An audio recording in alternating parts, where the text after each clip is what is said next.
ओम नमो भगवते वासुदेवाय। विष्णु भगवान की कृपा अगर आप चाहते हैं तो बृहस्पतिवार का व्रत कथा जरूर करें।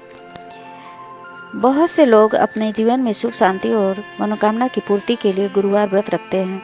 व्रत कथा के नियम अनुसार इस दिन व्रत के दौरान पीले रंग का कपड़ा पहने, पीला भोजन करें, भगवान विष्णु को पीले भोग चढ़ाएं, विष्णु जी और केले के पौधे या पेड़ का पूजन कर व्रत कथा पढ़ें।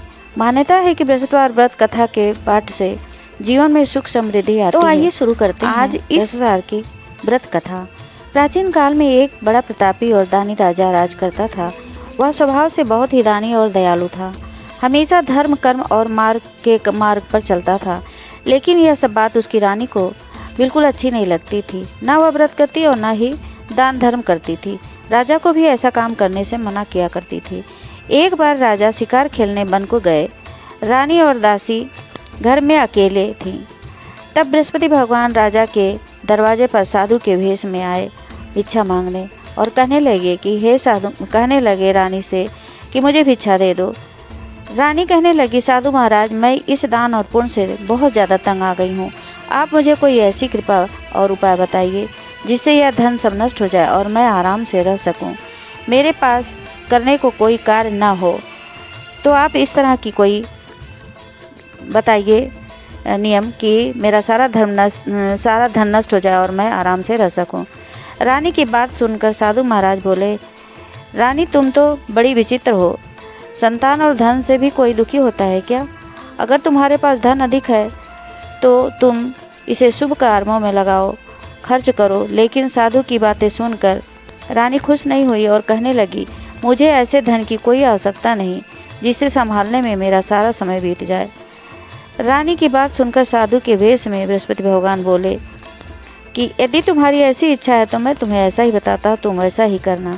7 गुरुवार तक इन कार्यों को करना, जैसे घर को गोबर से लीपना, कपड़ा धोबी के हाथ धुलवाना, भोजन में मांस मदिरा खाना।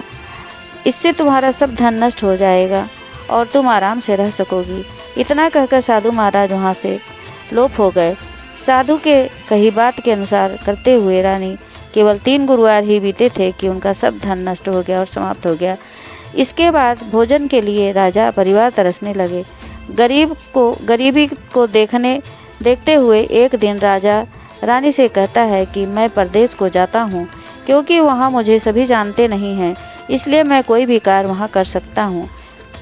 ऐसा कहकर राजा प्रदेश चला गया। प्रदेश में राजा जंगल में लकड़ी काट कर लाता और उसे बेचकर अपना जीवन यापन करता। इधर राजा के बिना रानी और दासी दुखी रहने लगी थी। एक समय ऐसा आया कि जब 7 दिन रानी और दासी को बिना भोजन के रहना पड़ा। तब रानी ने अपनी दासी से कहा कि तू अब हमारी बहन यहाँ पास में रहती है और तू उसके पास जा और खाने के लिए कुछ ले आ ताकि थोड़ा बहुत गुजर बसर हो जाए। दासी रानी के बहन के पास गई। उस दिन गुरुवार था और रानी की बहन उस वक्त गुरु बृहस्पतिवार भगवान की व्रत कर रही थी, कथा पढ़ रही थी।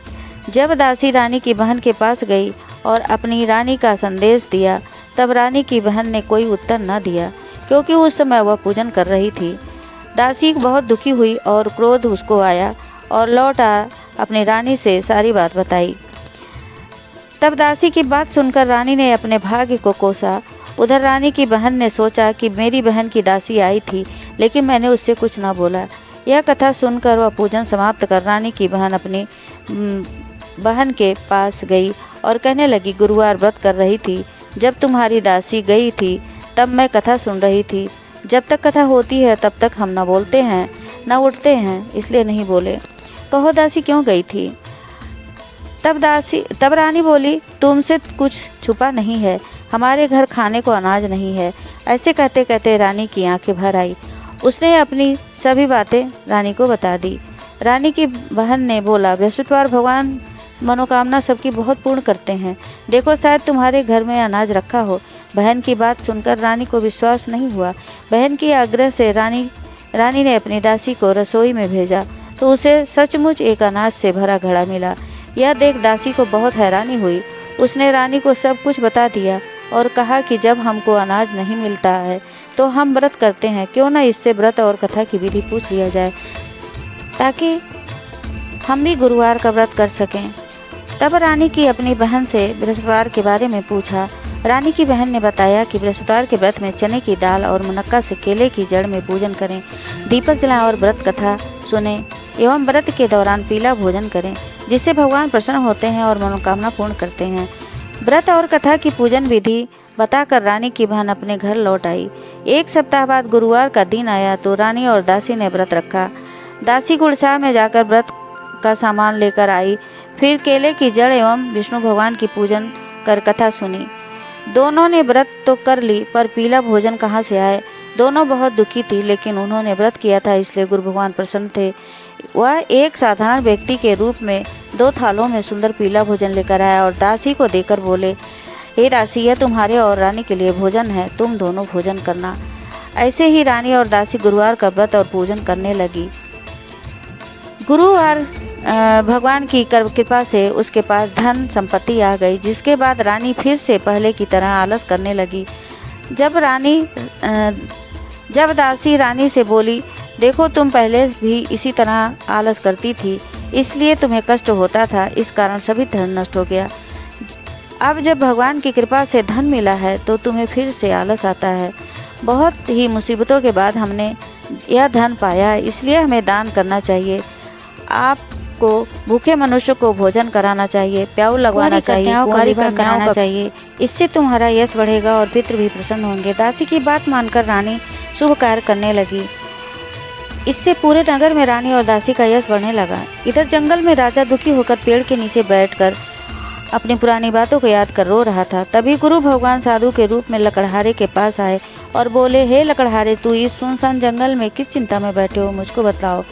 तब लकड़हारे ने दोनों हाथ जोड़कर साधु से कहा, आप सब कुछ जानते हो, मैं आपसे क्या छुपाऊं और क्या कहूं। ऐसा कहते हुए राजा ने अपने साधु को अपनी संपूर्ण दशा सुना दी, सारी बातें बता दी। तब साधु ने उन्हें बताया कि तुम्हारी रानी ने बृहस्पति भगवान का निरादर किया था, जिसके कारण तुम्हारी यह दशा हुई है। अब तुम किसी बात की चिंता मत करो, तुम्हारे सभी दुख दूर हो जाएंगे और तुम पहले से ज़्यादा धनवान हो जाओगे। जीवन में सुख प्राप्ति के लिए बृहस्पतिवार के दिन व्रत कथा करना चाहिए, इससे तुम्हारे दुख दूर हो जाएंगे। इसके लिए तुम गुरुवार के दिन चने और मुनक्का से केले के जड़ में बृहस्पति भगवान का पूजन और व्रत कथा करो, जिससे तुम्हारे दुख दूर होंगे। साधु की बात सुनकर राजा बोला, मुझे लकड़ी बेचकर इतना पैसा नहीं मिलता जिसे भोजन करने के उपरांत मैं बचा सकूं। मैंने रात्रि में अपने रानी को बहुत व्याकुल देखा है। मेरे पास कोई साधन भी नहीं जिससे मैं उनकी खबर जान सकूं। लकड़हारे की बात सुनकर साधु ने कहा, तुम किसी बात की चिंता मत करो, तुम रोजाना इतनी लकड़ियाँ लेकर जाना, तुम्हें रोज से दुगना धन प्राप्त होगा और पूजन के अलावा भोजन भी कर लोगे। धीरे धीरे समय व्यतीत होने पर फिर गुरुवार का दिन आया। लकड़हारा जंगल से लकड़ी काट कर शहर में बेचने गया। उसे उस दिन और दिनों से अधिक धन मिला। राजा सामान लाकर गुरुवार का व्रत किया। उस दिन से उसके सभी दुख दूर हो गए। लेकिन जब अगले गुरुवार का दिन आया तो राजा व्रत करना भूल गया। इस कारण गुरु भगवान नाराज हो गए। उस दिन उस नगर के राजा ने एक विशाल यज्ञ का आयोजन किया और शहर में लोगों को अपने घर में भोजन न बनाने का आदेश दिया।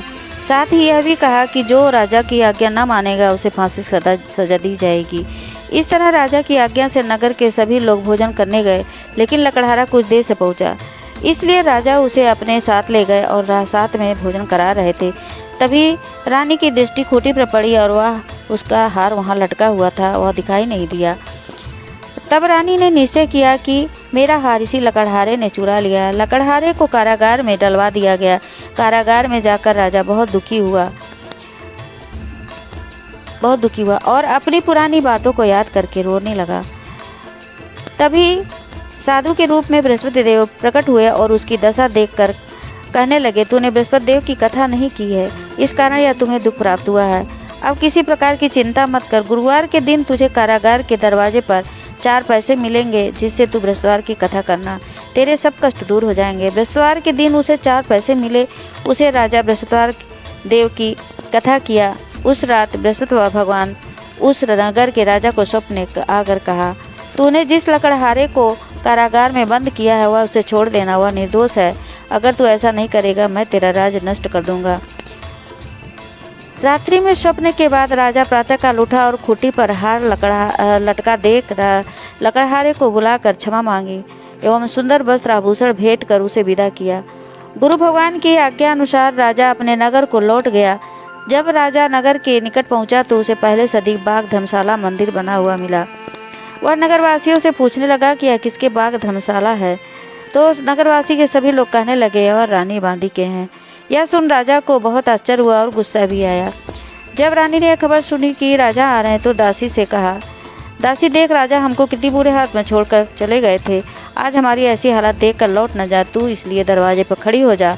राजा आए तो उन्हें अपने साथ लिवा ले आ। दासी दरवाजे पर खड़ी हो गई और राजा आए तो उन्हें अपने साथ लिवा ले आई। तब राजा ने तलवार निकाली और रानी से पूछा कि तुम्हें यह धन कैसे प्राप्त हुआ है। रानी ने कहा, यह सब धन संपत्ति हमें गुरु भगवान की कृपा से इस व्रत से प्राप्त हुआ है। रानी की बात सुनकर राजा ने निश्चय किया कि हर दिन गुरु भगवान का व्रत करेगा और दिन में 3 बार कहानी कहेगा। हर समय राजा के दुपट्टे में अब चने की दाल बंधी रहती। दिन में वह 3 बार कहानी कहता। एक रोज राजा विचार किया कि चलो अपने बहन के यहाँ हो आवे। इस तरह राजा घोड़े पर सवार हो अपनी बहन के यहाँ चल दिया।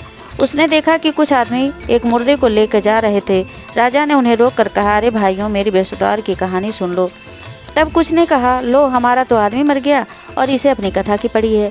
लेकिन कुछ ने कहा, अच्छा कहो, हम तुम्हारी कथा सुनेंगे। राजा ने दाल निकाली और कथा शुरू की। तब राजा जब कथा कहने लगा, कथा आधी हुई कि मुर्दा हिलने लगा और वह कथा जब समाप्त हुई तो वह मुर्दा राम राम करके खड़ा हो गया। आगे जब राजा बढ़ा तो उसे एक किसान खेत में हल चलाता हुआ मिला। राजा ने उससे कथा सुनने को कहा, आग्रह किया, लेकिन किसान नहीं माना। राजा के आगे बढ़ते ही उसके बैल पछाड़ खार के गिर पाए और उस किसान के पेट में दर्द होने लगा। थोड़ी देर में जब किसान की माँ रोटी लेकर आई तब उसने अपने पुत्र से सभी हाल पूछा तो बेटे ने सभी हाल बता दिया। तब बुढ़िया दौड़ी दौड़ी घुड़सवार के पास गई और कहने लगी, मैं तेरी कथा सुनूंगी, अपनी कथा मेरे खेत पर चल के कहना। राजा लौटकर कथा कही, जिसको सुनकर बैल खड़े हुए और किसान के पेट का दर्द बंद हो गया। राजा अपनी बहन के घर जा पहुंचा। बहन ने भाई की खूब मेहमानी की। दूसरे रोज जब राजा जगा तो वह देखने लगा कि सब लोग भोजन कर रहे हैं। तब राजा ने अपनी बहन से पूछा, ऐसा कोई मनुष्य है जिसने भोजन न किया हो? बहन बोली, भैया यह देश ऐसा है, पहले यहाँ भोजन करते हैं, बाद में अन्य कार्य करते हैं। ऐसा कहकर बहन चली गई और सबसे पूछने लगी कि कोई ऐसा है जिसने भोजन न किया हो। तब वह कुम्हार के घर गई जिसका लड़का बीमार था। उसे मालूम था उनके यहाँ 3 रोज से किसी ने भोजन नहीं किया है। रानी ने कुम्हार से अपने भाई की कथा सुनने के लिए कहा तो वह तैयार हो गया। राजा जाकर अपनी कथा कही, जिसको सुनकर उसका लड़का ठीक हो गया। अब तो राजा की प्रशंसा होने लगी। एक दिन राजा ने अपनी बहन से कहा, बहन मैं अपने घर को जाऊंगा, तुम भी तैयार हो जाओ। राजा की बहन ने अपने सास से कहा। सास बोली, चली जा, पर लड़कों को मत ले जाना, क्योंकि तेरे भाई को कोई औलाद नहीं, कोई संतान नहीं है। बहन ने अपने भाई से कहा, भैया मैं चलूंगी, परंतु कोई बालक नहीं जाएगा। तब राजा ने अपनी बहन से कहा, जब कोई बालक नहीं जाएगा तो तुम जाकर क्या करोगी? राजा दुखी मन से नगर को लौट आया। रानी को सब बात बता दिया। तब रानी ने कहा, बृहस्पति भगवान ने हमें सब कुछ दिया है, वह हमें संतान अवश्य देंगे। उसी रात बृहस्पति देव ने राजा को स्वप्न में कहा, राजा उठ, सभी सोच त्याग दे, तेरी रानी गर्भवती है। भगवान की बात सुनकर राजा बहुत खुश हुआ। 9वें महीने रानी के गर्भ से एक सुंदर पुत्र पैदा हुआ। तब राजा रानी से बोला, हे रानी, स्त्री बिना भोजन के रह सकती हैं, किंतु बिना बात कहे नहीं रह सकती। इसलिए जब मेरी बहन आए तो उसे तुम कुछ कहना मत। रानी ने हाँ कह दिया। जब राजा की बहन ने यह शुभ समाचार सुना तो वह बहुत खुश हुई और अपने भाई के यहाँ बधाई लेकर आई। तब रानी बोली, घोड़ा चढ़कर तो नहीं आई, गड्ढा चढ़ी आई हो। राजा की बहन बोली, भाभी अगर मैं इस प्रकार न कहती तो तुम्हें औलाद कैसे मिलती? बृहस्पति भगवान ऐसे ही हैं, वो सबकी मनोकामना पूर्ण करते हैं। जो सद्भावनापूर्वक बृहस्पतिवार का व्रत करता है, कथा पढ़ता है, सुनता है एवं दूसरों को सुनाता है, गुरु भगवान आपकी सभी मनोकामनाएं, सबकी मनोकामनाएं ऐसे ही पूर्ण करते हैं। कथा सुनने के बाद सबको प्रसाद लेकर जाना चाहिए, नहीं तो भगवान का निरादर होता है। हमें उम्मीद है कि यह बृहस्पति देव की कथा व्रत आपको जरूर पसंद आई होगी। अगर यह आपको पसंद आई है तो आप लाइक और शेयर जरूर करें। हमारे चैनल को सब्सक्राइब करें, बेल आइकन प्रेस करें, जिससे हमारा हर वीडियो, हर इस तरह की कहानी कथा आपको सबसे पहले मिले। तो आज्ञा दीजिए, अगले वीडियो में फिर मिलते हैं। तब तक के लिए जय हिंद, जय भारत, नमस्कार।